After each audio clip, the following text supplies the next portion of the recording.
அருட்பெரும் ஜோதி அருட்பெரும் ஜோதி தனிப்பெரும் கருணை அருட்பெரும் ஜோதி அருட்பெரும் ஜோதியே அருட்பெரும் ஜோதியே அருட்பெரும் ஜோதியே அருட்பெரும் ஜோதியே என்னாருயிரிற் கலந்து ஆடுகின்ற அருட்பெரும் ஜோதியே அன்பிற்கலந்து அறிவாய் விளங்கும் அருட்பெரும் ஜோதியே அன்பிற்கலந்து அறிவாய் விளங்கும் அருட்பெரும் ஜோதியே தெள்ளாரமுதாகி உள்ளண்ணி நிற்கும் அருட்பெரும் ஜோதியே நின்னாசை ஒன்றே என்னுள் ஆர்க்கின்றதே அருட்பெரும் ஜோதியே நின்னாசை ஒன்றே என்னுள் ஆர்க்கின்றதே அருட்பெரும் ஜோதியே அருட்பெரும் ஜோதியே அருட்பெரும் ஜோதியே அருட்பெரும் ஜோதி அருட்பெரும் ஜோதி தனிப்பெரும் கருணை அருட்பெரும் ஜோதி. ஆன்மநேய ஒருமைப்பாட்டுரிமை உடைய சகோதர சகோதரிகளே, உங்கள் அனைவருக்கும் முதற்கண் நன்றி கலந்த வணக்கத்தையும் வாழ்த்துக்களையும் தெரிவித்துக் கொள்கிறேன்.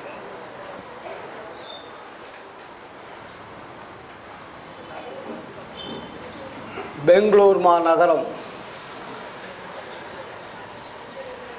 இங்கே சமரச சுத்த சன்மார்க்க சத்திய சங்கத்தை ஆரம்பித்து பல ஆண்டு காலமாக வள்ளலாருடைய கொள்கைகளை சிறமேற்கொண்டு வள்ளலார் சொல்லிய ஜீவகாருண்யத்தையும் அவருடைய கொள்கைகளாகிய சன்மார்க்க கொள்கைகளை எல்லாம் சன்மார்க்க அருளாளர்களை கொண்டு பெரியவர்கள் சான்றோர்களை கொண்டு விடாமுயற்சியாக ஒவ்வொரு மாதமும் முதல் ஞாயிற்றுக்கிழமை அன்று மிக சிறப்பாக சன்மார்க்க சங்கத்தை இயக்கிக் கொண்டு வருகிறார்கள். அவர்களுக்கு மனமார்ந்த நன்றியும் வாழ்த்துக்களையும் தெரிவித்துக் கொள்கிறேன். இங்கே இந்த சன்மார்க்க சங்கத்தை பல பெரியோர்களெல்லாம் சேர்ந்து ஆரம்பித்து இன்று வரையிலே சீரோடும் சிறப்போடும் நடைபெற்று கொண்டிருக்கிறது. பெரியவர்களெல்லாம் ஆரம்பித்து விட்டுவிட்ட பிறகும் கூட இதற்கு முன்னாடி ருத்ராபதி ஐயா அவர்கள் செயலாளராக இருந்து செயல்பட்டு கொண்டிருந்தார். அதற்கு முன்னாடி இருந்தவர்களெல்லாம் எனக்கு அதிகமாக தெரியாது. அவர்களுடைய முயற்சியினால் வளர்ந்த இந்த சங்கத்தை ருத்ராபதி ஐயா அவனுடைய மறைவுக்கு பிறகு ராமலிங்கம் ஐயா அவர்கள் உடல் பொருள் ஆவியை சன்மார்க்கத்திற்கே உரியத்தாக்கி மிக தீவிரமான முறையிலே உற்சாகமான முறையிலே தோய்வின்றி பெங்களூரிலும் வடலூரிலும் மிக சிறப்பாக நடைபெற்று கொண்டு வருகிறார். அவருக்கு மனமார்ந்த நன்றியும் வாழ்த்துக்களையும் தெரிவித்துக் கொள்கிறேன். அவர்களுக்கு உறுதுணையாக பெங்களூர் சன்மார்க்க சங்க அன்பர்கள் மிகவும் சிறப்பான ஒத்துழைப்பு கொடுத்து சங்கத்தை வழிநடத்துவதற்கு எல்லோரும் தங்களால் முடிந்த பணிகளை செய்து வருகின்றவர்களுக்கு இன்முகத்தோடு உபசரித்து அவர்களை வரவேற்று ஜீவகாருண்யத்தையும் அருள் விளக்கத்தையும் வழங்கி கொண்டு வருகிறார்கள். இது தமிழக வரலாற்றிலே மிகவும் பாராட்டுக்குரியது. ஏனென்றால் நான் ஒவ்வொரு மாதமும் நான் எந்த சங்கத்திலையுமே நான் உணவு அருந்துவதில்லை. 40 ஆண்டுகளாக வடலூருக்கு செல்வேன், என்னுடைய வேலையை பார்ப்பேன், வழிபாடுகளை செய்வேன், அமைதியாக இருந்துவிட்டு வந்து விடுவேன். உணவுக்கு வேண்டும் என்றால் நான் ஹோட்டலுக்கு தான் போவேன். அப்படி தான் நான் ரொம்ப காலமாக வடலூரில் செய்துக்கிட்டு இருந்தேன். ஆனால் இப்பொழுது ஒவ்வொரு மாதமும் பெங்களூர் சங்கத்திலே உணவு அருந்தக்கூடிய வாய்ப்பு எனக்கு கிட்டியது.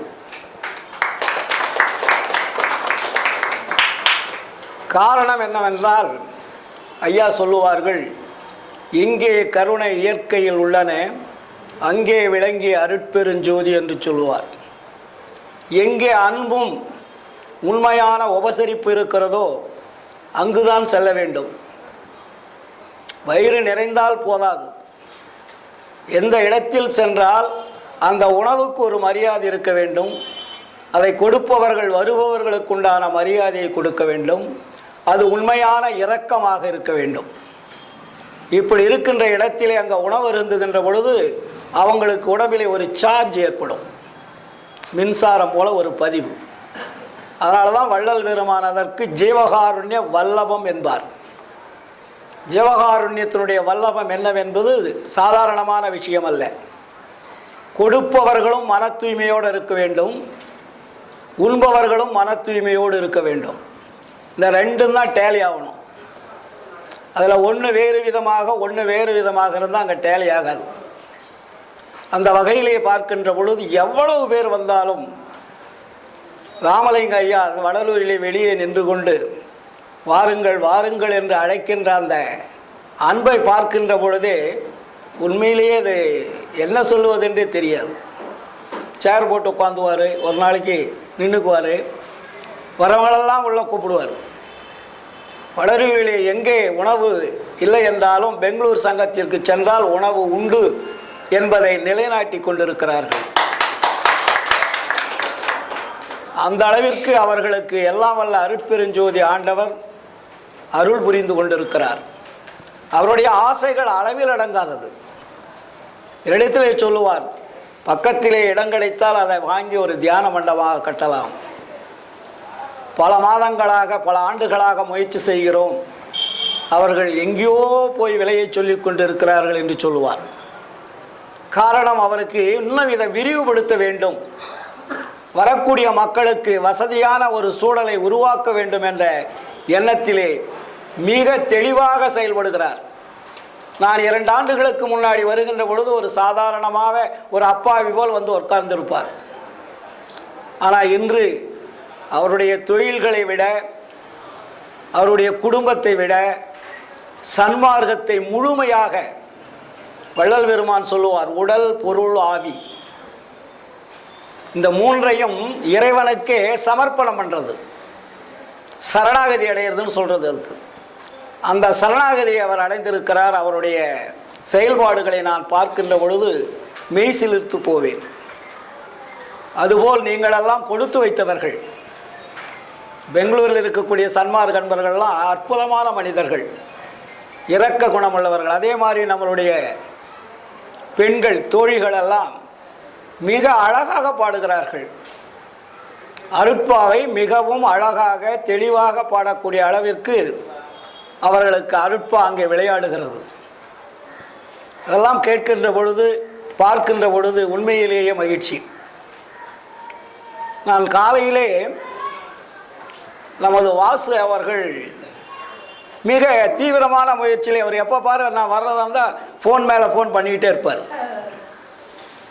அவர் வர்றது, ரயில்வே ஸ்டேஷன் வர்றது, கூட்டு போகிறது, எனக்கு உற்சாகம் கொடுக்கறது, டிஃபன் வாங்கி கொடுக்கறது, அந்த அன்பை எப்படி சொல்கிறதுன்னே தெரியல. அது மாதிரி அவரிடத்துல ஒரு தனி பாசம் எல்லாரிடத்துலையுமே இருக்குது. நைட்டு என்ன பண்ணார், ஐயா நீங்கள் காலையில் எழுந்திரிச்சு இங்கே ஒரு பார்க் இருக்குது, அந்த பார்க்குக்கு நம்ம தலைவர் அடிக்கடி போவார், நீங்களும் கூட போயிட்டு வாங்கன்னு சொன்னார். நான் சொன்னேன், எனக்கு அவருக்கு நான் சிரமம் கொடுக்க விரும்பலை. அவர் எந்த நேரத்தில் வேணாலும் போவார், எந்த நேரத்தில் வேணாலும் வருவார். எனக்காக அவருடைய நேரத்தை ஒதுக்கக்கூடிய சூழல் வேண்டாம், நான் கண்டுபிடிச்சி போயிடுறேன் அப்படின்ட்டேன். காலையில் என்ன பண்ணேன், ஒரு 7 மணிக்கு எழுந்திரிச்சு குளிச்சுட்டு சரி வாசையா சொன்னாரேன்னு போனேன். பார்க்கில் போயிட்டு எல்லாம் ஒரு ரவுண்ட் அடிச்சுட்டு வரும்போது ஒருவரும் முன்னாடி ஒரு போர்டை வச்சுக்கிட்டு ஒரு சுற்றிட்டு இருந்தாங்க. எதுக்கு எல்லாம் சுற்றிட்டு இருக்காங்க, ஆண் பெண்ணெல்லாம் ஒரு குரூப்பு. கேட்டால் மெடிடேஷன்னாங்க.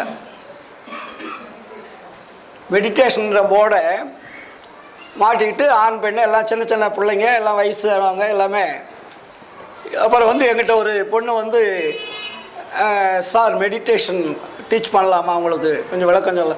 எனக்கு இங்கிலீஷ் தெரியாதம்மா, தமிழில் சொன்னால் தான் புரியும் அப்படின்னேன். அதுக்கு தமிழ் தெரியாது. உடனே போயிட்டு ஒரு தமிழ் தெரிஞ்ச லேடி கூட்டிகிட்டு வந்துடுச்சு. கூட்டிகிட்டு வந்தோடனே அந்த பார்க்கு விளையாடுறாங்கள உள்ள நுழைஞ்சோன்னு லெஃப்டில். அப்புறம் அவங்க என்னங்க மெடிடேஷனு அப்படின்னு கேட்டேன். ஐயா இது ஆர்ட் சம்மந்தமான மெடிடேஷன், ஆர்ட்டை தொடர்பு வச்சுக்கிட்டு நாங்கள் சொல்லிக் கொடுக்குறோம், நிறைய பயிற்சி கொடுக்குறோம். நீங்களாம் வந்தீங்கன்னா அதில் ரொம்ப உங்களுக்கு திருப்தியாக இருக்கும், மகிழ்ச்சியாக இருக்கும் அப்படின்னு சொன்னாங்க. ஆர்ட்டுன்னா என்னம்மான்னு கேட்டேன். ஏங்க ஆர்ட்டுன்னா தெரியாதுங்களான்னுச்சு. இல்லை எனக்கு தெரியாது தானே கேட்குறேன், சொல்லுங்கன்னு. ஆர்ட்டுனா தாங்க உயிர் அப்படின்னுச்சு.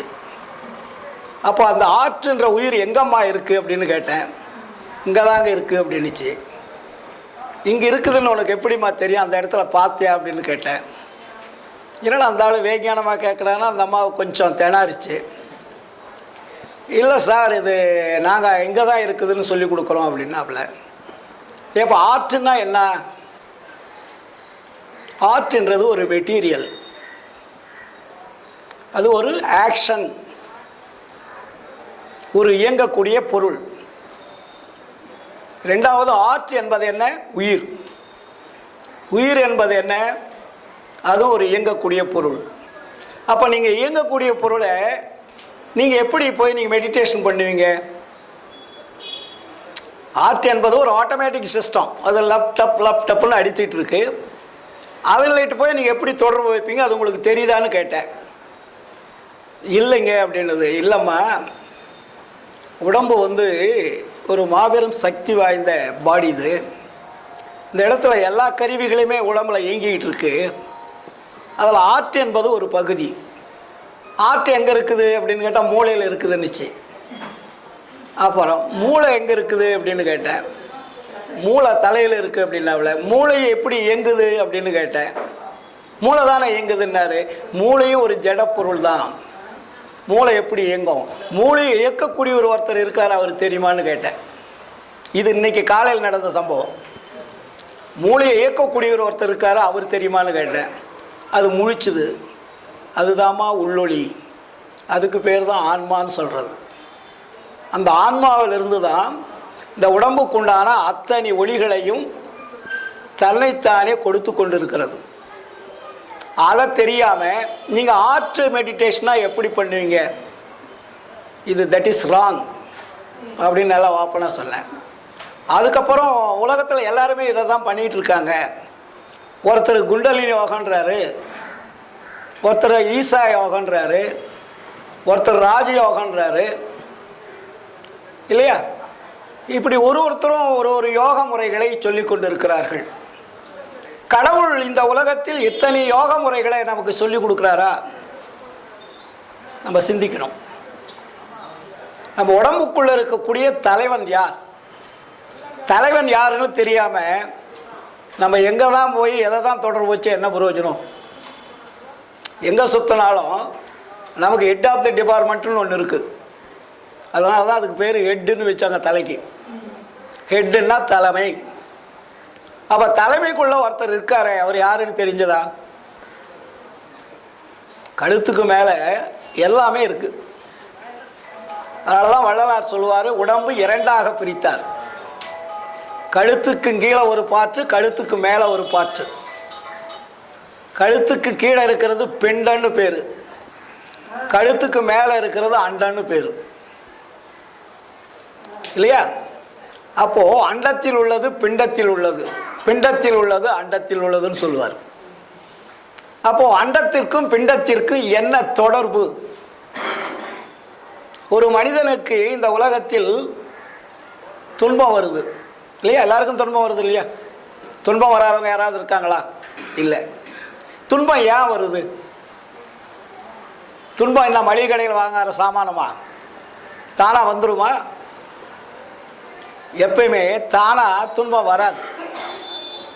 துன்பத்தை நாம் தான் தேடிக்கொள்கிறோம். தீதும் நன்றும் பிறதர வாரா.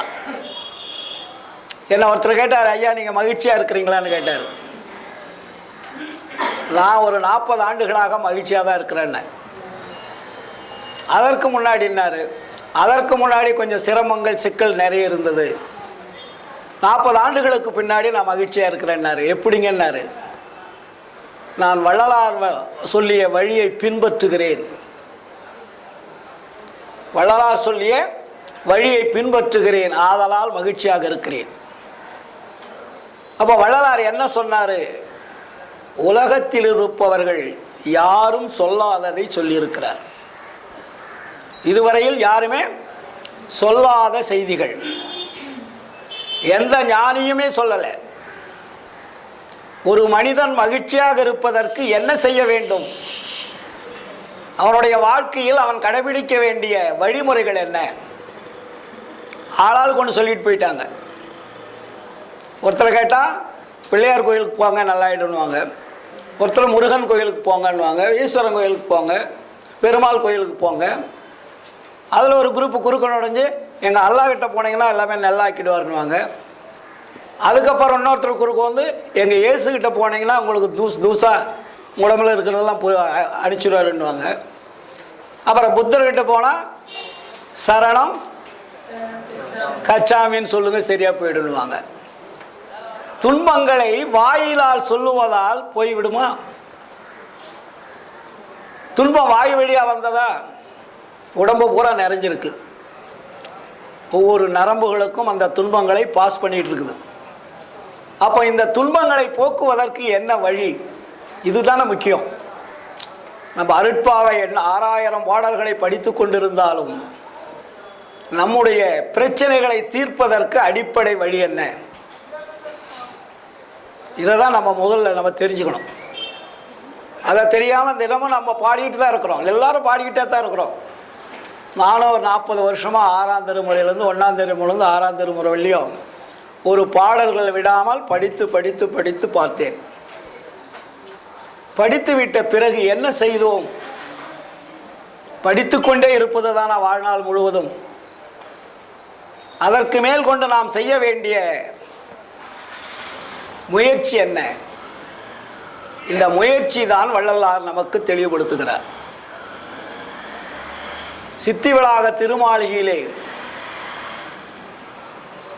ஆயிரக்கணக்கான மக்கள் முன்னிலையில் அவர் ஒரு விளக்கை எடுத்து வெளியே வைக்கிறார். அது வெளியும் பாடல்களை எழுதிட்டு இருந்தார், படிச்சுக்கிட்டு இருந்தார், போதிச்சுக்கிட்டு இருந்தார் இல்லையா? எல்லாமே சொல்லிகிட்டு இருந்தார். இறுதியாக அவருடைய உடம்பு சுத்த பிரணவ ஞான தேகம் என்ற ஒளி உடம்பாக மாறிவிட்டது. நம்ம ஏதோ 1874 கடைசியில் தான் மாறிச்சுன்னு நம்ம நினச்சிட்டு இருக்கிறோம் இல்லையா? அவர் 1967 தர்மசாலை ஆரம்பித்தார் இல்லையா? தர்மசாலை ஆரம்பித்ததுலேருந்து அவருக்கு ஸ்டார்ட் ஆகிடுச்சு. வள்ளல் பெருமானுடைய உடம்பு 1867க்கு பிறகு இந்த உடம்பு ஊன உடம்பு ஒளி உடம்பாக மாற்றக்கூடிய ஆற்றல் ஏற்பட்டது.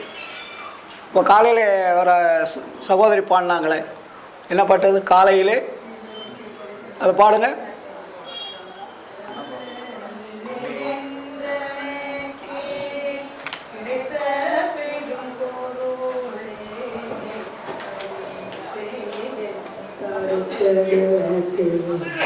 கந்தனரும் கலியே கலிப்பேயன் கருத்தகத்தே கந்தனரும் கலியே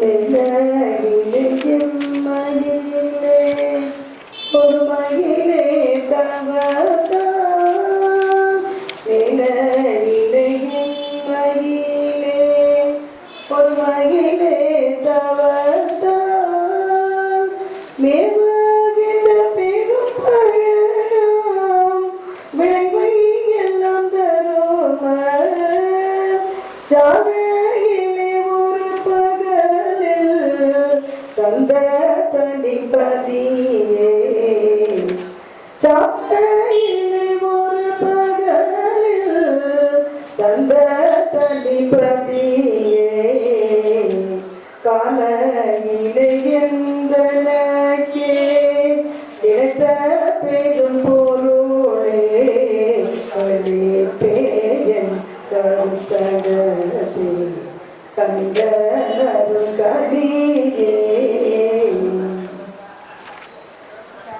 சமரச சன்மார்க சங்கத்தலைய மந்த நிதியே சமரச சன்மார்க சங்கத்தலைய மந்த நிதியே மாலையிலே சிறந்த மூடி மாலை அணிந்தாடும் மாலையிலே சிறந்த மூடி மாலை அணிந்தாடும் மானட தென்னரசே என் மாலையும் ஏற்றருளே மானட தென்னரசே என் மாலையும் ஏற்றருளே தப்பேதும் நான் செய்தும் நீ பொறுத்தல்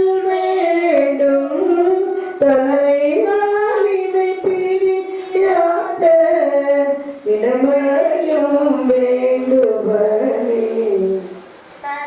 வாளினை பிரியாத இளமையும் வேண்டுவனே காலையிலே எந்தனக்கே கிடைத்த பெரும் பொருளே கலிப்பேயன் கருத்தகத்தே கந்தனரும் கலியே. அருமை. அந்த பாட்டில் என்ன புரிஞ்சுக்கிட்டீங்க?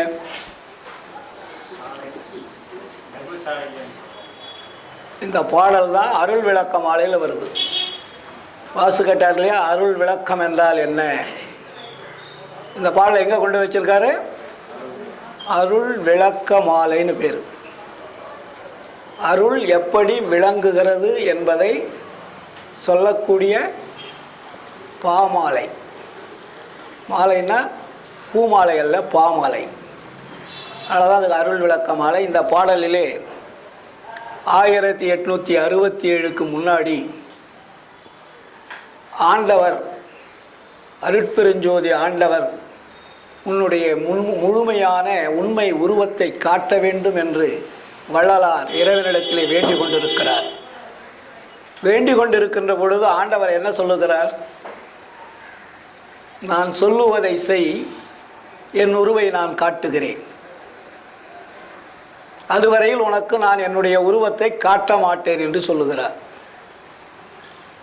என்ன அவர் சொல்றார் அப்படின்னு பார்க்கும்போது தான் வள்ளல் பெருமான் இன்னொரு இடத்திலே சொல்லுவார்கள், எண்ணாததை எண்ணி இசைத்தேன், எந்தன் பாட்டை சத்தியமாக தான் புனைந்தான். முன்பாட்டு காலையிலே வந்து தருமச்சாலையிலே வா என்றான் தான். நீ எந்த வழியா வரணும்? தருமச்சாலையினுடைய வழியாக வர வேண்டும் என்று சொல்லுகிறார். அதற்கு பிறகுதான் வள்ளலார் தருமச்சாலையை கட்டுறார். அதுக்கு முன்னாடி வடலூர் பார்வதிபுரத்தில் அந்த இடம் இருக்கிற இடம் தெரியாது. கருங்குழியில் இருக்கின்ற பொழுது வள்ளலாரிடத்திலே இறைவன் சொல்லுகின்ற பொழுது வள்ளலார் வடலூர் பெருவெளியில் இப்போ இருக்கிறது பெருவெளி, அதுக்கு முன்னாடி காடுகள். அந்த வடலூரிலே வந்து ஒரு சுற்றி வரார். சுற்றி வருகின்ற பொழுது அங்கே இருக்கக்கூடிய மக்கள் என்ன பெருமான் வந்து சுற்றிட்டு இருக்காரு அப்படின்னு பார்க்குறாங்க. ஐயா என்னங்க அப்படின்னு கேட்கும்போது தான் இந்த இடம் தேவைப்படுகிறதுன்னு சொல்கிறார். இந்த இடம் தேவைப்படுகிறது. அவர் சுற்றி வந்த இடம் தான் இப்போ வடலூரில் இருக்கிற இடம். அவர் சுற்றி வந்த உடனே ஊர் மக்கள் ஐயா நாங்கள் இப்பயும் உங்களுக்கு கொடுக்குறோம்னு சொல்லிட்டு உடனடியாக அவரவர்கள் பெயரில் உள்ள இடங்களை எல்லாம் அவர் சுற்றி வந்த இடத்திற்கு உள்ளே இருக்கக்கூடியதையெல்லாம் பதிவு செய்து ரிஜிஸ்டர் பண்ணி கொடுத்துட்றாங்க இனமாக. அந்த இடம்தான் வடலூர் பெருவெளி என்ற 80 காணி இடம். முதலாக அங்கே தான் வள்ளலார் தருமச்சாலை ஆரம்பிக்கிறார். தருமச்சாலை ஆரம்பிச்சுட்டு எல்லாருக்கும் அறிவிப்பு கொடுக்குறார். தருமச்சாலை ஆரம்பிக்கிறதுக்கு உண்டான விளம்பர பத்திரிகை, தருமச்சாலை துவக்க விழா பத்திரிகைன்னு அடித்து எல்லாருக்கும் விநியோகம் பண்ணுறார். அதில் 2 விதமாக விநியோகம் பண்ணுவார். ஒரு பொதுவான விநியோகம் ஒன்று, இன்னொன்று தன்னுடைய சீடர்களுக்கு சன்மார்க்க அன்பர்களுக்கெல்லாம் சேர்ந்து தனியாக, முக்கியமானவங்களுக்கு தனியாக, பப்ளிக் தனியாக, இப்படி 2 விதமான பத்திரிகை அடித்து விநியோகம் பண்ணுறார். அப்போ அங்கே என்ன சொல்கிறார், 1867 வைகாசி 11 தருமச்சாலை ஆரம்பித்து இங்கே வருகின்றவர்கள் அவரவர்களால் முடிந்த உதவியை செய்து அதில் வரக்கூடிய ஆன்ம லாபத்தை பாகம் செய்து கொள்ளுங்கள் எழுதுகிறார். என்ன லாபம் அங்கே வருது? ஆன்ம லாபத்தை பாகம் செய்து கொள்ளுங்கள், தரத்திற்கு தகுந்தவாறு கிடைக்கும் அப்படின்னு சொல்லிட்டார். சொல்லிட்டு பிறகு தர்மசாலை ஓப்பன் பண்ணியாச்சு. ரெகுலராக அன்னதானம் நடைபெற்று கொண்டு இருக்கிறது. வள்ளலாருக்கு திடீர்னு காலையில் எழுந்திருக்கிறார். 4 to 6 எழுந்துச்சு உக்காண்டார். உக்காந்துட்ட உடனே அவருக்கு இந்த உலகமெல்லாம் கண்ணுக்கு தெரியுது, அண்டங்களெல்லாம் தெரிகிறது, ஆண்டவர் யாருன்னு தெரியுது. உருவத்தை காட்டிட்டார். பலகாலமாக தவம் செய்த தவத்தினுடைய பயனாக வரவில்லை.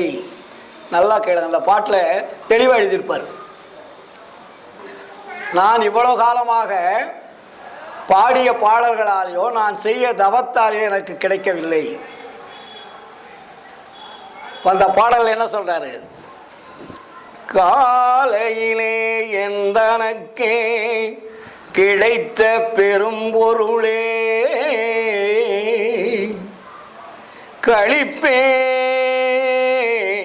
என் கருத்தகத்தே கனிந்த நறுங்கணியே. தெளிவுபடுத்துறாருங்க. மேலையிலே இம்மையிலே ஒருமையிலே, இந்த 3 விதமாக தான் நமக்கு அருள் கிடைக்கும் சொல்லுவாங்க பெரியவங்க. ஆனால் வள்ளலாருக்கு என்ன சொல்கிறாரு? மேலையிலே இம்மையிலே ஒருமையிலே தவத்தால் மேவுகின்ற பெரும் பயனாம் விளைவையெல்லாம் தருமச்சாலையிலே ஒரு பகலில் தந்த தனிப்பதியே. முடிச்சிட்டார். தருமச்சாலையில் ஒரே பகலில் தந்த தனிப்பதியே. அதோடு நிறுத்திட்டாரா? அவர் எங்கிருந்து செயல்படுறாரு? சமரச சன்மார்க்க சங்கத்தமந்த நிதியே. அது என்ன நிதி? அருள் நிதி. சமரச சன்மார்க்க சங்கத்து தலையமந்த நிதியே. மாலையிலே சிறந்த மொழி மாலை அணிந்தாடும் மானடத்தின் அரசே என் மாலையும் அணிந்தருளே. என்னுடைய பாமாலைகளை தொடுக்கின்றேன், அதை நீங்கள் அணிந்து கொள்ள வேண்டும். ஏனென்றால் உண்மையான மாலைகளை இப்பொழுதுதான் நான் தொடுக்கிறேன்றார். அதுக்கு முன்னாடி தொடுத்த மாலை உண்மையான மாலை அல்ல. அதற்கு பின்னாடி தொடுத்த மாலைகள் தான் உண்மையான மாலை. மாலைன்னா என்ன? பாமாலை, இறைவன் மேல் பாடுகின்ற பாமாலை. உண்மையான இறைவன் மேல் பாடுகின்ற பாமாலைகள் தான் ஆறாம் திருமுறை. ஏன் ஆறாம் திருமுறையை நம்ம உயர்த்தி பேசுகிறோம் அப்படி என்றால், உண்மையான இறைவனை கண்டு அதிலே கலந்து இறைவனும் தானும் ஒன்றாகி ஒரே நேர்கோட்டில் பாடுற பாடல். ஆறாம் திருமுறை பூரா ஒரே நேர்கோடு. அதனால தான் அதுக்கு சமரச சுத்த சன்மார்க்க சங்கத்து தலையமர்ந்த நிதின்றார். அதை வேற எங்கேயும் அந்த நிதி அமர முடியாது. வள்ளல் பெருமான் ஆறாம் திருமுறையிலே தான் மிக தெளிவான உண்மைகளை உலக மக்களுக்கு பறைசாற்றுகிறார். இப்போ காலையில் கூட பாப்பா பாடிச்சுல்ல, ஒருமையுடன் எனது மலரடி நினைக்கின்ற உத்தமதம் உறவு வேண்டும். அங்கே வேண்டுன்ட்டாரா? ஆறாம் திருமுறையில் என்ன வேண்டுன்றாரு? அங்கேயும் வேண்டுன்னு பாடினாரு. ஆறாம் திருமுறையில் வேண்டுன்றாரு. என்ன சொல்றாரு? அப்பா நான் வேண்டுதல் கேட்டு அருள் புரிதல் வேண்டும், ஆறுயிர்கட்கெல்லாம் நான் அன்பு செயல் வேண்டும், எப்பாரும் எப்பதமும் எங்கனம் நான் சென்றே என் தந்தனினது அருட்புகழை இயம்பிடல் வேண்டும், செப்பாதமே நிலைமேல் சுத்த சிவமார்க்கம் திகழ்ந்தோங்க அருஜோதி செலுத்திடல் வேண்டும்,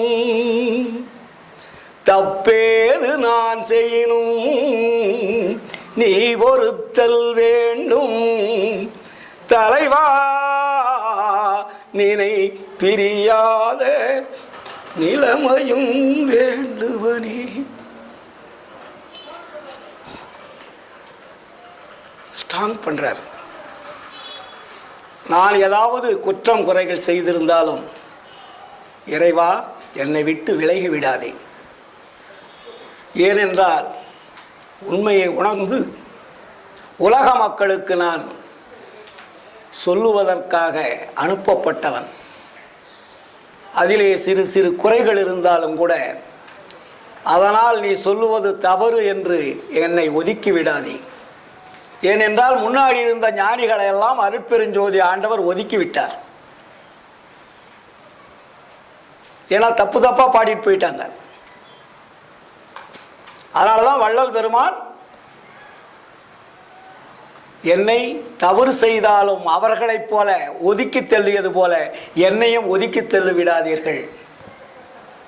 ஏனென்றால் நான் படிக்காதவன், கல்வி கூடத்திற்கு செல்லாதவன், ஆசிரியரே எனக்கு கிடையாது, எல்லாமே நீதான் இல்லையா? மருட்பகை தவிர்த்து வாழ்வித்து எனக்கு அருட்குருவாகிய அருட்பெருஞ்சோதி நீதான் எனக்கு குருவாக இருந்து செயல்பட்டு கொண்டிருக்கிறாய். அதனால் நான் செய்யக்கூடிய குற்றம் குறைகள் ஏதாவது இருந்தால் இறைவா என்னை ஒதுக்கி விடாதே என்று மன்றாடுகிறார். அதனால்தான் வள்ளலார் சொல்லுவார், நாடு கலந்தாள்கின்றோர் எல்லோரும் போற்ற நன்னியனை மாலையிட்ட நாயகனே, ஈடுகளந்திற்கரிதாம் திருச்சிற்றம்பலத்தே இன்ப நடம் புரிகின்ற இறையவனே,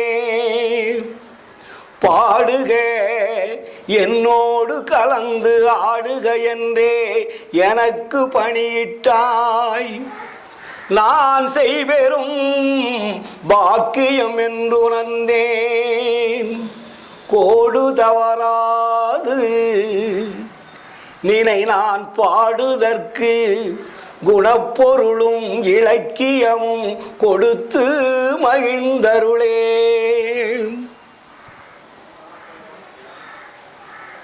ஏன்னா இந்த உலகத்தில் எத்தனையோ ஞானிகள், நாட்டை ஆளக்கூடிய பிரம்மா, விஷ்ணு, சங்கரன், மகேஸ்வரன், சதாபசமன் போன்ற தலைவர்கள் எல்லாம் நாடு கலந்தாள்கின்றோர் எல்லோரும் போற்ற நன்னியனை மாலையிட்ட நாயகனே, ஈடு கடந்திற்கரிதாம் திருச்சிற்றம்பலத்தே இன்ப நடம் புரிகின்ற இறையவனே. என்ன சொல்ற? பாடுக, என்னோடு கலந்து ஆடுக என்றே எனக்கு பணியிட்டாய். நான் செய்வெறும் பாக்கியம் என்று வந்தேன். ஆதலால் கோடு தவறாது. கோடு தவறாதுன்னா என்ன? குற்றம் வந்துவிடக் கூடாது. பின்னாடி வருபவர்கள் ராமலிங்கமும் குற்றமுள்ள பாடல்களை பாடிவிட்டார் என்று யாரும் சொல்லிவிடக்கூடாது.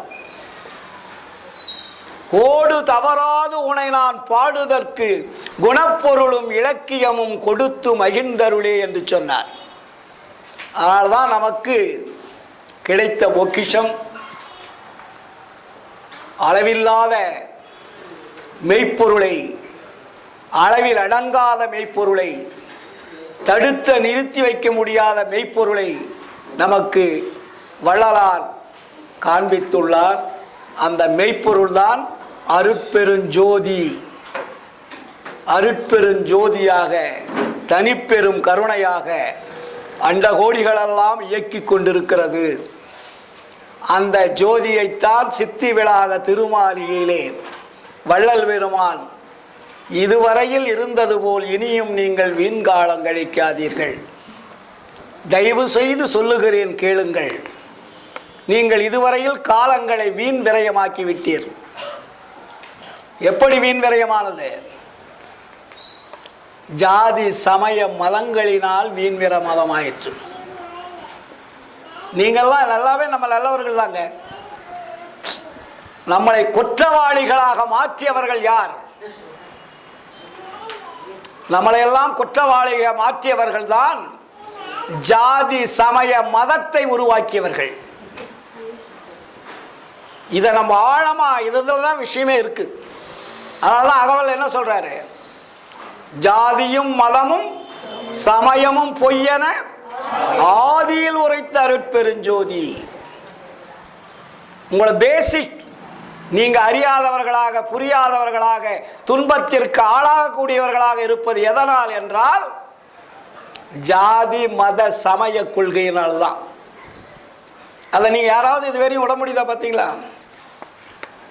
எவ்வளவுதான் நீங்க சன்மார்க்கத்தில் இருந்தாலும் கூட ஜாதியை விட முடியவில்லை, சமயத்தை விட முடியவில்லை, மதத்தை விட முடியவில்லை. அந்த அளவிற்கு அது வேரூன்றி விட்டது. சுமார் 5000 ஆண்டு காலமாக மனிதனுடைய ஆன்மாவை பழுதடைய வைத்து விட்டது. அதுதான் குப்பைகள். உங்களுடைய ஆன்மாவில் இருக்கக்கூடிய குப்பைகள் எது? ஜாதி சமய மதம் வழிகாட்டிய குப்பைகள். அந்த குப்பைகளை தான் இப்போ ஆன்மாவில் நிறைச்சி வச்சிட்டீங்க. அதுதான் நிறைஞ்சிருக்கு. அதை உங்களால் எடுக்க முடியல, எடுப்பதற்கு வழி தெரியல. ஆளாளுக்கு ஒரு வழியை சொல்லிட்டு போயிட்டாங்க இல்லையா? ஒருத்தர் இப்போதான் சொன்னேன், ஒருத்தர் சரியை சொன்னார், ஒருத்தர் கிரியை சொன்னார், ஒருத்தர் யோகத்தை சொன்னார், ஒருத்தர் ஞானத்தை சொன்னார். சரியை, கிரியை, யோக, ஞானக்குள்ள எல்லாமே அடங்கியிருக்கு. அதுலேயும் 4 இருக்கு இல்லையா? நன்னாங்கு 16 படிகள் இருக்கு. சரியல் சரியை, சரியல் கிரியை, சரியல் யோகம், சரியல் ஞானம். கிரியல் சரியை, கிரியல் கிரியை, கிரியல் யோகம், கிரியல் ஞானம். யோகத்தில் சரியை, யோகத்தில் கிரியை, யோகத்தில் யோகம், யோகத்தில் ஞானம். ஞானத்தில் சரியை, ஞானத்தில் கிரியை, ஞானத்தில் யோகம், ஞானத்தில் ஞானம். எத்தனை படிகள் மொத்தம்? 16. 16 படிகளில் வள்ளலார் என்ன பண்ணார்? நமக்கு வந்து இந்த 4 விதமாக சொல்லி சொல்லி சொல்லி சொல்லி மக்களை குழப்பிட்டாங்க. 4வது ஸ்டாண்டர்டுக்கு பாருங்க, சரியை, கிரியை, யோகம், ஞானம் இல்லையா? முன்னாடி இருக்கிற 12 ஓரமாக தள்ளி குப்பையை போட்டு மூடுங்கன்ட்டார்.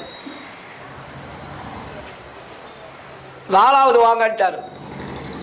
4வதுல என்ன ஞானம்னு பேர். இது 4வது. இந்த ஞானத்தில் 4 இருக்கு இல்லையா? ஞானத்தில் எத்தனை இருக்கு? 4 இருக்கு. ஞான சரியை, ஞான கிரியை, ஞான யோகம், ஞானத்தில் ஞானம்.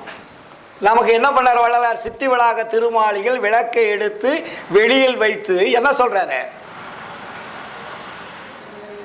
இப்பொழுது ஆண்டவர் தீப முன்னிலையில் விளங்குவதாக உங்களுடைய வாழ்க்கையை அமைத்துக் கொள்ளுங்கள். கடவுள் ஒளியாக இருக்கிறார் என்பதை புரிந்து அதனிடத்திலே தொடர்பு கொண்டு உங்களுடைய வாழ்க்கையை அமைத்துக் கொள்ளுங்கள். அதோட முடிச்சுட்டாரா?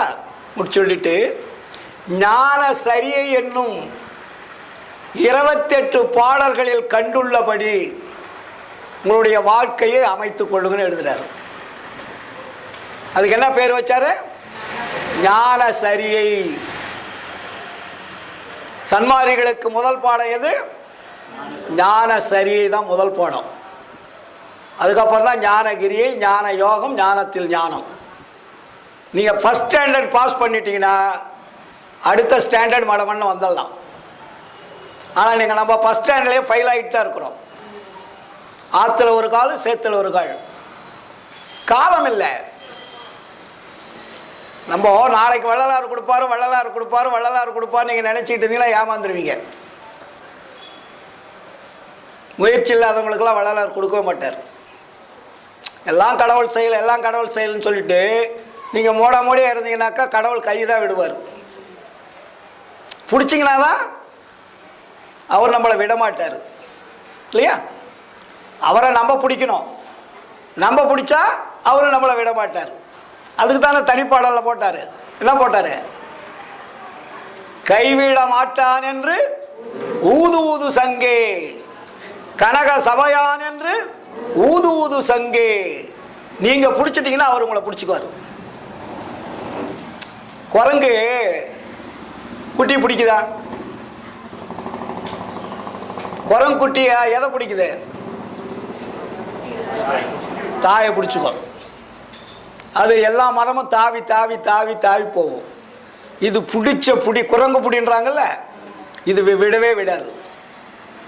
அதுபோல நாம் குரங்கு புடியாக இருக்கணும். ஆண்டவரிடத்தில் நாம் பிடிக்கக்கூடிய பிடி குரங்கு பிடி. பூனை என்ன பண்ணும்?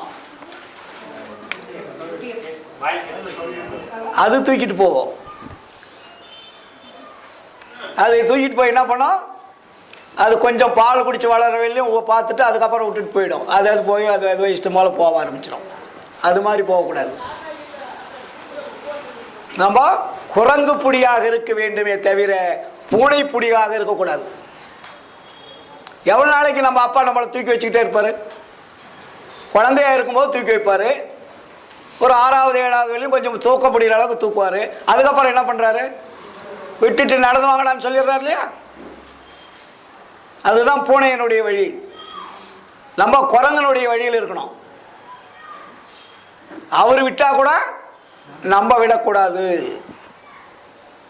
இல்லையா? அதுக்கும் பாட்டை போட்டிருக்காரு. நீங்க தழியில் படிப்பீங்களே.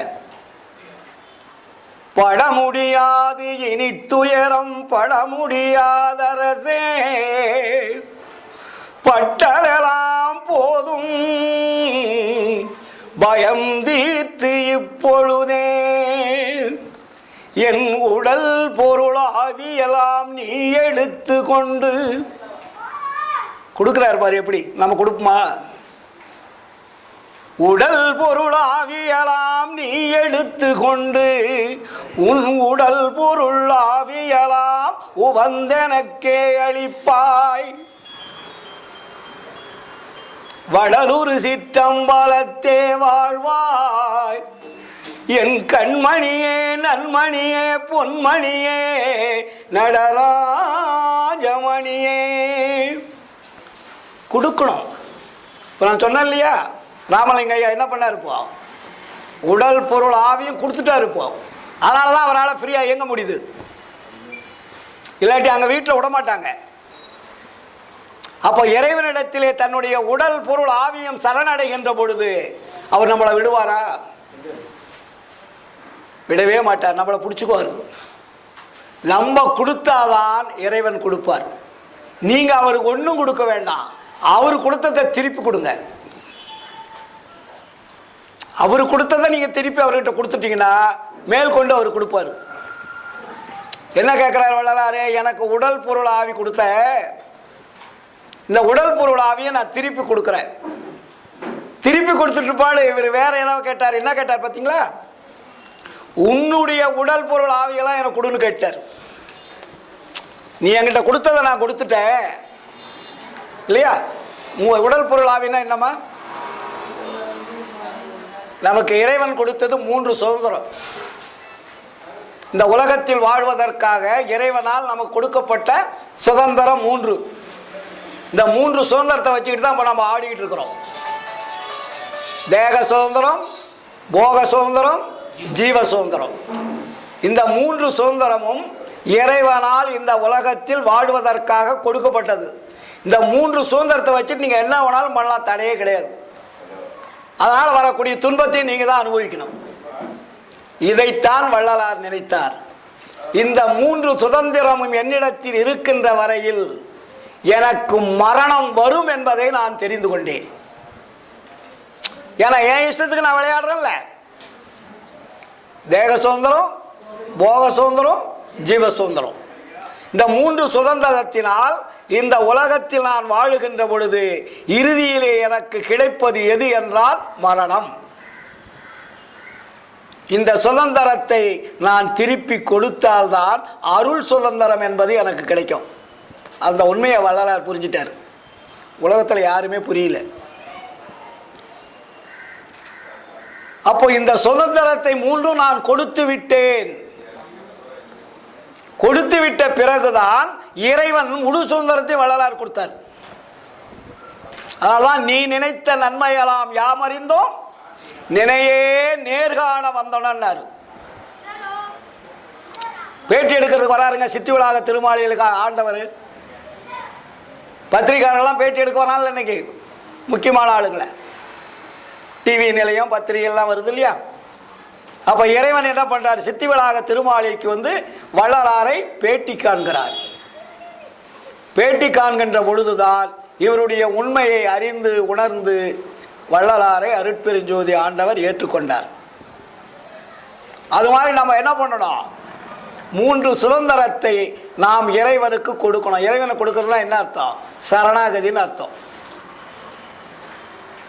ஆனால் மற்றவங்கள போய் சரணாகதின்னா நம்ம என்ன நினச்சிக்கிறோம்?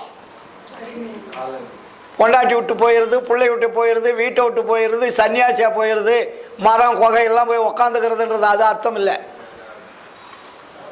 இங்கே சன்னியாசத்துக்கு வேலை கிடையாது, துறவிக்கு வேலை கிடையாது. நீ இல்லறத்தில் இருந்து கொண்டே இறைவனை அடையலாம். அப்போ நீ என்ன செய்யணும்? இறைவனிடத்திலே சரணாகதி அடையணும். 3 சுதந்திரத்தையும் இறைவனிடத்தை ஒப்படைத்து விட்டால் சகல சுதந்திரத்தை நமக்கு கொடுப்பார். எங்க இறைவனுடைய சுதந்திரம் கொடுத்தால் நமக்கு என்ன கொஞ்சமான லாபமா? நீங்க உலகம் பூரா சுத்தலாமே, பாஸ்போர்ட் இல்லாம சுத்தலாம், தடை இல்லாமல் சுத்தலாம். அண்டங்கள் எல்லாம் வழிவிடும், மழை வழிவிடும், வெயில் வழிவிடும், நீர் வழிவிடும், மண்ணு வழிவிடும். தடையில்லாத வாழ்க்கை, தடுக்கப்படுதல் இல்லாத வாழ்க்கை. எந்த பஞ்சபூதங்களும் நம்மளை தடுக்காது, இயற்கை கிரகங்களும் தடுக்காது, அண்டங்களும் ஓட்ட போட்டு நம்மளை வெளியே போகலாம். நீ வரலாம், உங்களுக்கு நீங்கள் போனீங்கன்னா அது ஓப்பன் ஆகிடும், ஆட்டோமேட்டிக் சிஸ்டம். இது போன உடனே எல்லாம் விரிஞ்சிடும். அது இறைவனுடைய சுதந்திரம். அந்த இறைவனுடைய சுதந்திரத்தை பெறுகின்ற பொழுதுதான் நாம் மரணமில்லாத பெருவாழ்வு என்பதுக்கே போக முடியும். அது வெளியே நீங்கள் எத்தனை தியானம் தவம் என்ன பண்ணாலும் வேலையாகாது. எவ்வகைதாம் தவம் செய்யணும் மெய்தறிதாம் தெய்வம் பாடல்ல வருதா? அருஜோதி தெய்வம் என ஆண்டு கொண்ட தெய்வத்தில் வரும். எவ்வகைதாம் தவம் செய்யணும் மெய்தறிதாம் தெய்வம் இல்லையா? அப்போ தவத்தினால் இறைவனை காண முடியாது, யோகத்தினால் இறைவனை காண முடியாது. உங்களுடைய வாழ்க்கையை விரயமாக்கி கொள்ளாதீர்கள். வள்ளல் பெருமான் தெளிவாக சொல்லுகிறார். இதை தான் நான் பல நாட்களாக ஆராய்ச்சி செய்கின்ற பொழுது, அதன் உண்மையை உணர்கின்ற பொழுது, வள்ளல் பெருமான் இறைவனுக்கும் நமக்கும் எப்படி ஒரு தொடர்பை ஏற்படுத்துவது. இப்போ நம்ம தொடர்பு இல்லாமல் இருக்கோம், ஒரு லிங்க் வேணும் இல்லையா? இப்போ பெங்களூர் சங்கத்தில் எனக்கு லிங்க்னதுலாம் வரவேற்கிற கொடுக்குறீங்க, ரூம் கொடுக்குறீங்க. இப்போ ஐயாப்பாறை அரண்மனை மாதிரி மேலே ரூமு கொடுத்துட்றாரு. நீட்டாக தங்கிட்டு காலையில் டிஃபன் முடிச்சுட்டு நல்லா அருமையாக தூக்கிட்டு போகிறோம், உங்களெல்லாம் பழகிறோம். அந்த உரிமை இல்லைன்னா முடியுமா? உங்கள்கிட்ட அந்த உரிமை இல்லைன்னா நான் வர முடியுமா? நான் யாரோ நீங்களாரோ, அப்படி தானே? அதனால் நம்ம என்ன செய்யணும்? இறைவனுக்கு நமக்கு உண்டான ஒரு தொடர்பை ஏற்படுத்தி கொள்ள வேண்டும். தொடர்பு இல்லை என்றால் எதுவுமே நடக்காது. இதுவரையும் நமக்கு தொடர்பு கொடுத்ததனுடைய வழிமுறைகள்லாம் என்ன?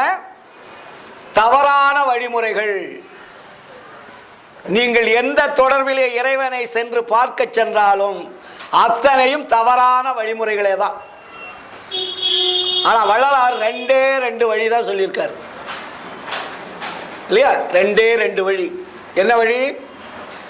ஜீவகாருண்யம், சத்து விசாரம். ஜீவகாருண்யம் என்பது என்ன? பசித்த ஏழைகளுக்கு உணவிடுவது. அதுக்கு பேர் உயிர் இரக்கம்.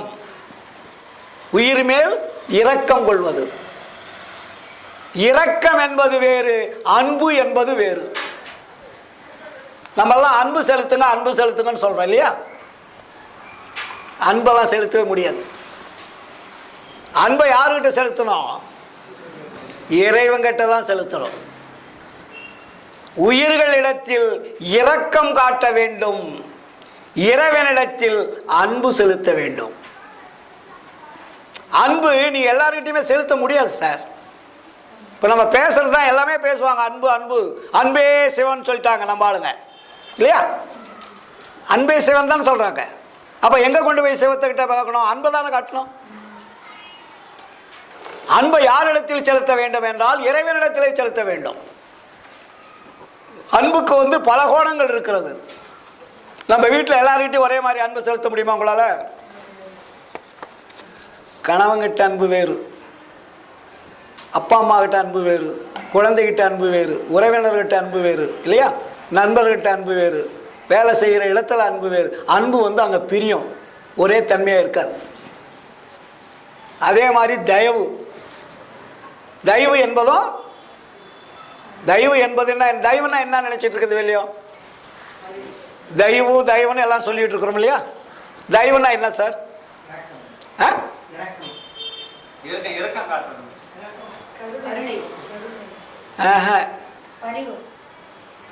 தயவு என்றால் பிறருக்கு கொடுப்பதற்கு பேரு தயவு. நீங்க கொடுத்தாதான் அதுக்கு பேரு தயவு கிடைக்கும். தயவுன்றத கொடுத்தாதான். கொடுக்காத தயவுன்னு சொன்னீங்கன்னா வேலையாகாது. தயவு என்பது வேறு, அன்பு என்பது வேறு, கருணை என்பது வேறு. இது மூன்றும் தனித்தனியா இருக்கு போ இல்லையா? அன்பு தனி, தயவு தனி, கருணை தனி. அப்போ இது மூன்று எதில் அடங்குது அப்படின்னா கருணைக்குள்ள அடங்குது. கருணையை ஓபன் பண்ணீங்கன்னா அதுக்குள்ள தயவு இருக்கும், அன்பு இருக்கும், அதற்கு மேல அருள் இருக்கும் இல்லையா? பேருபதேசத்தில் என்ன சொல்றாரு? நீங்க படிச்சுதானீங்களா? எல்லாம் படிக்கிறீங்க இல்லையா? ஆண்டவர் இப்பொழுது என்னை ஏறா நிலைமையை ஏற்றி வைத்திருக்கின்றார். என்னை தூக்கிவிட்டது யாதெனில் நான் பாடிய பாடல்களோ நான் வணங்கிய தெய்வங்களோ என்னை தூக்கி விடவில்லை.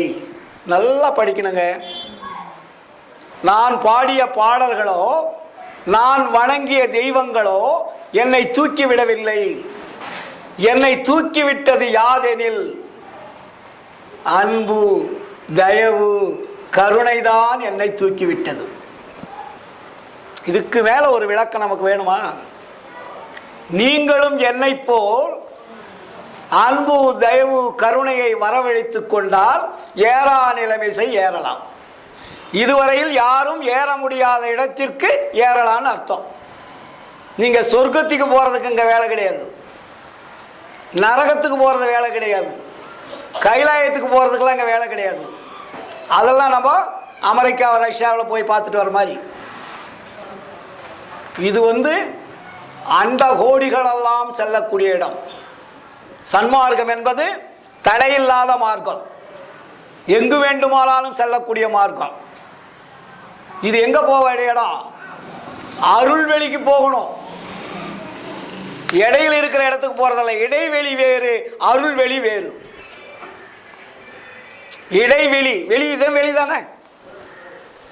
நம்ம வெளிக்குள்ளே தான் எல்லாம் பண்ணிகிட்டு இருக்கிறோம். இப்போ வீடு கட்டினாலும் சரி, தோட்டம் வாங்கினாலும் சரி, நடந்தாலும் சரி, போனாலும் சரி, வந்தாலும் சரி, ஃப்ளைட்டை விட்டாலும் சரி, ராக்கெட்டை விட்டாலும் சரி, அணுகுண்டை விட்டாலும் சரி, எல்லாமே வெளியில் தான் விடுறீங்க இல்லையா? இது வெளி, இது இடைப்பட்ட வெளி. வள்ளலார் சொல்கிற வெளி அருட்பெரு வெளி. நாமெல்லாம் எங்கிருந்து வந்தோமோ அங்கு செல்ல வேண்டும். அதனால தான் நமக்கு வந்த இடமும் தெரியல, போகிற இடமும் தெரியல. வந்தவங்கெல்லாம் என்ன பண்ணிட்டாங்க? தப்பான வழிகளை காட்டிட்டாங்க. நம்ம காட்டினவங்களாம் வழி ஒருத்தர் கூட உண்மையான வழி காட்டல. அவங்கெல்லாம் போய் எங்கெங்கே நுழைஞ்சாங்களோ அந்த இடத்த மட்டும் நம்ம காட்டிட்டு போயிட்டாங்க. அவங்க போய் அங்கே முட்டிக்கிட்டு நிற்கிறது அவங்களுக்கு தெரியும், நமக்கு தெரியாது. அவங்க போன பாதையில் நம்மளும் போனோம்னா அவங்க அங்கே முட்டிக்கிட்டு நிற்கிற மாதிரி நம்மளும் போய் அங்கே முட்டிக்கிட்டு தான் நிற்கணும். அங்கே ஓப்பன் ஆகலை.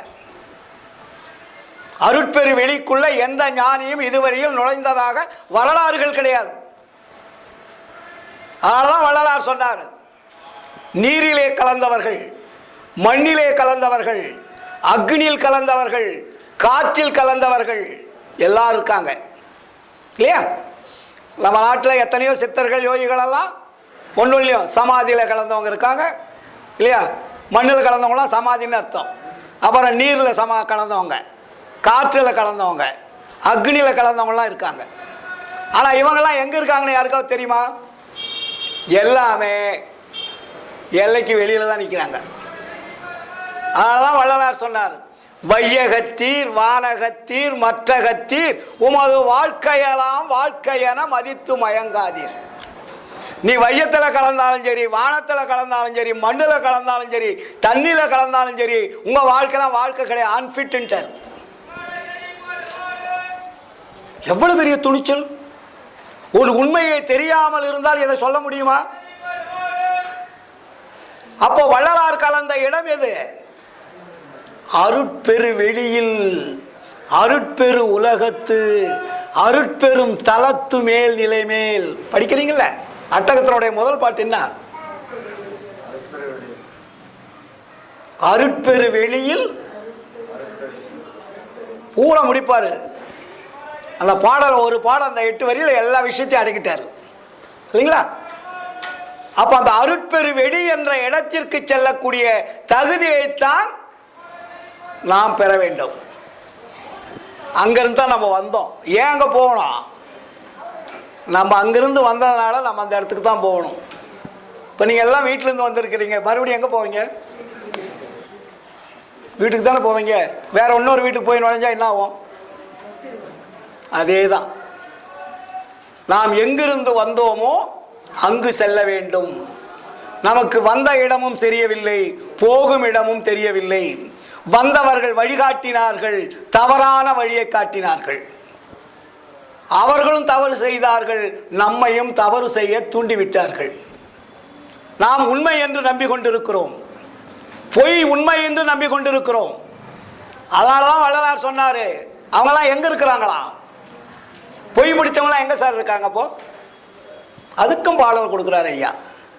அதுக்கு பேர் அனுபவ மாலை. இது அருள் விளக்க மாலை. அருள் விளக்கம் கிடைச்சாதான் அனுபவம் என்பது கிடைக்கும். அருள் விளக்கம் இல்லாமல் அனுபவம் வருமானா வராது. அப்போ நம்ம ஆளுங்கள்லாம் நீங்க வழிபட்டுக்கிட்டு கொண்டு இருக்கிறீங்களே தினமும். இப்போ பாருங்க, இந்த ஏரியாவில் நேற்று கொண்டு போய் காமிச்சார் வாசு. எக்கச்சக்கமான கோயில் சுற்றி இந்த இடம், அதை என்ன ஒரு இடத்துக்கு போனோமே, மல்லேஸ்வரம். தடிக்குழு தான் கோயில் தான். ஏங்க, கடவுள் இத்தனை கோயிலையா இருக்கிறாரு.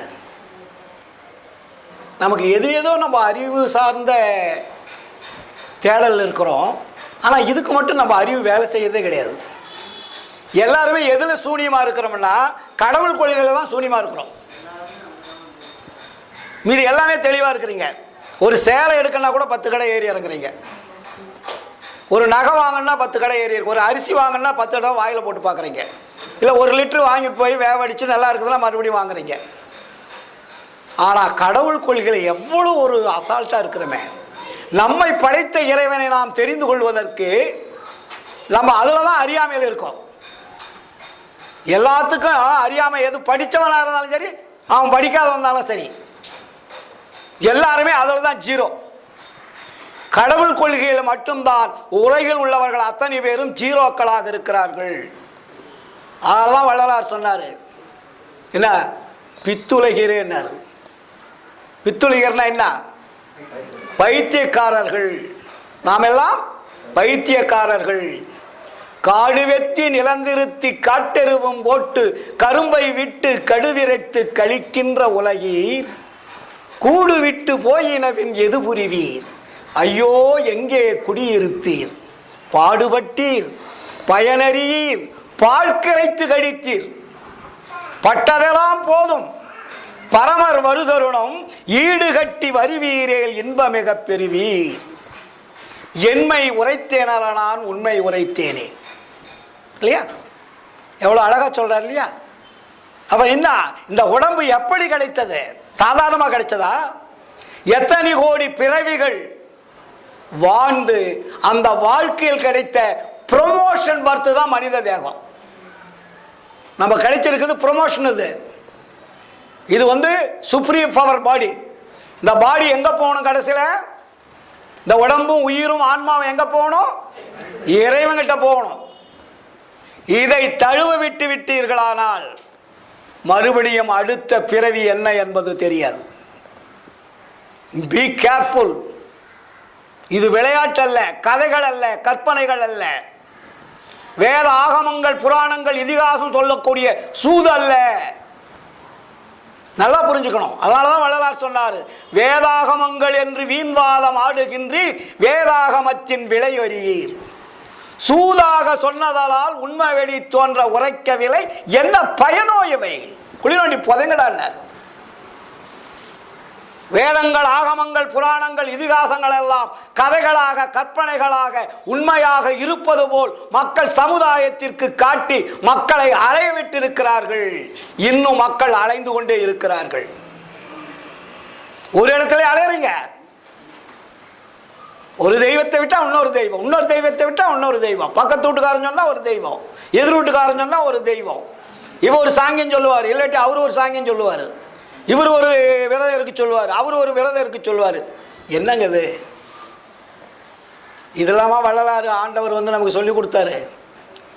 நீ எங்கிருந்து வந்தாய்? கருணை உள்ள இடத்தில் இருந்து வந்திருக்கிறாய். நீ யாருடைய குழந்தை? கருணை உள்ளவனுடைய குழந்தை.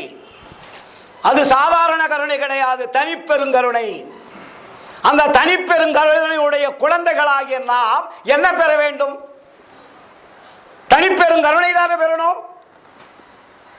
கருணை உள்ளவனுடைய குழந்தை எதை சார் பெறணும்? கருணை தானே பெறணும். கருணை பெற்றால்தான் கருணையுடன் இணைய முடியும். கருணை இல்லை என்றால் அங்கே இணைவதற்கு வாய்ப்பே இல்லை.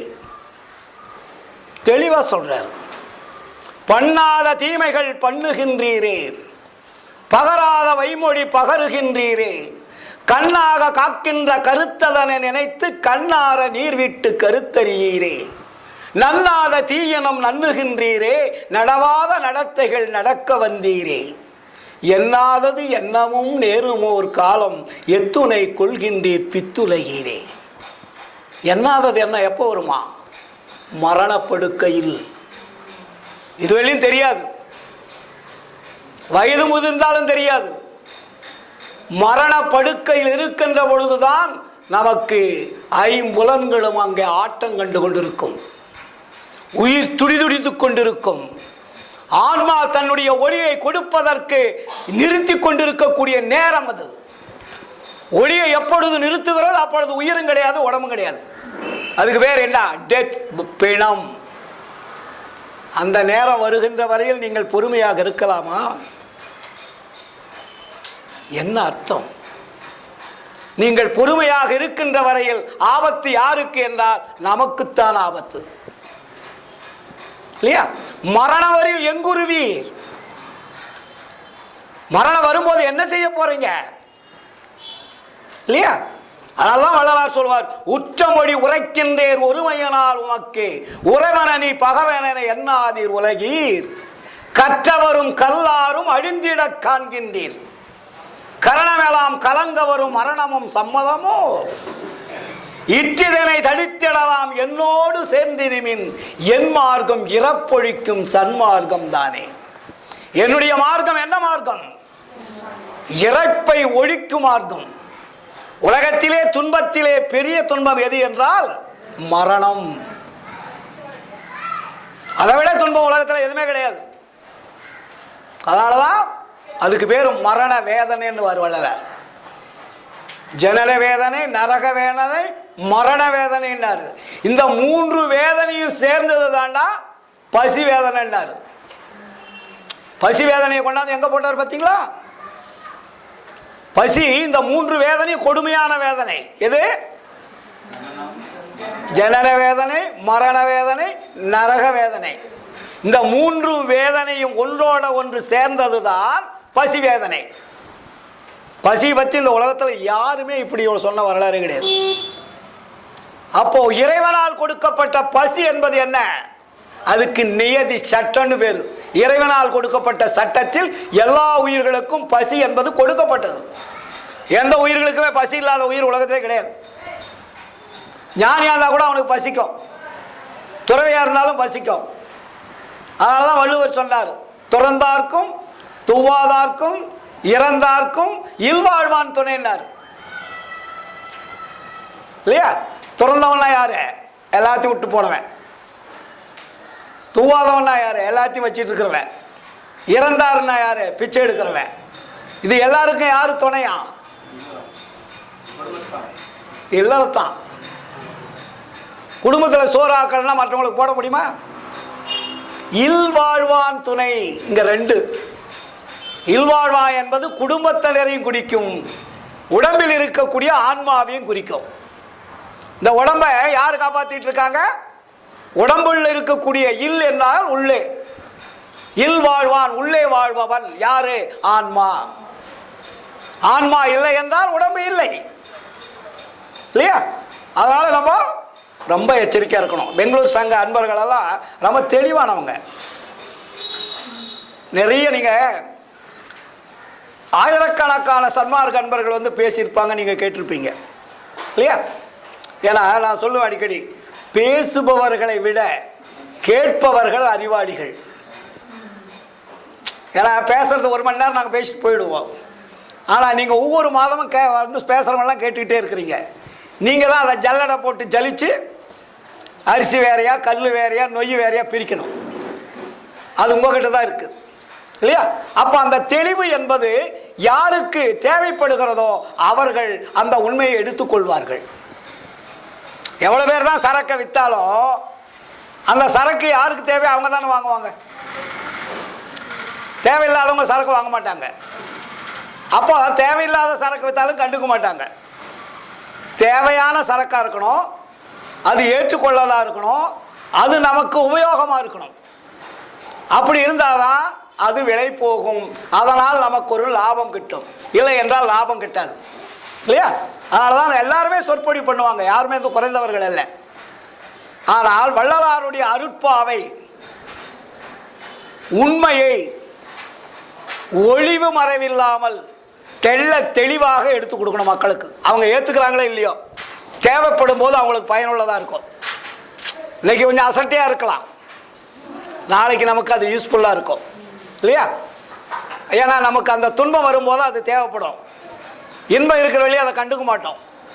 நமக்கு ஒரு சோதனை வருகின்ற பொழுது அப்பொழுது தேடுதல், அந்த தேடுதலுக்கு உண்டான பலன் எங்கு இருக்கிறதோ அதை நாம் தேடுவோம்.